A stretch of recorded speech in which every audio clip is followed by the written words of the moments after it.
Hi everyone and welcome to Poppy DIY Crafts. Today's tip is on how I use these large bottles of resin.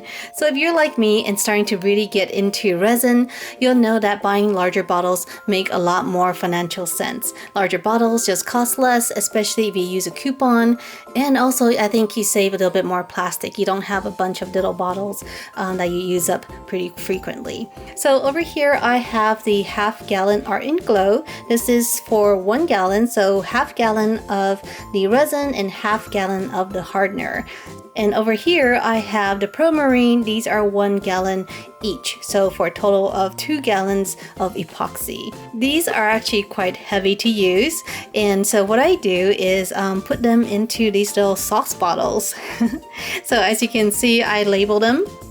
I put the resin and also the R on the cap, and for hardener, I put H and also H on the cap. This way, when I'm refilling them, I don't get the caps mixed up. And also what I found is that the tips are actually a little bit too narrow and it takes a very long time for the resin to come out. The hardener comes out pretty quickly, so it's not as big a deal, but the resin is quite thick, and so what I do is I snip off the top.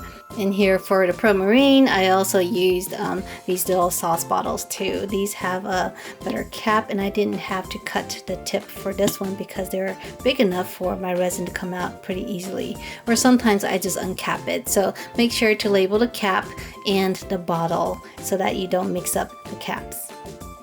Alright everyone, so that is the tip of the day. I hope it was useful. And if you have other tips on how you manage these large bottles of resin, let me know down below in the comment section. And as always, make sure to subscribe and I'll see you next time. Bye!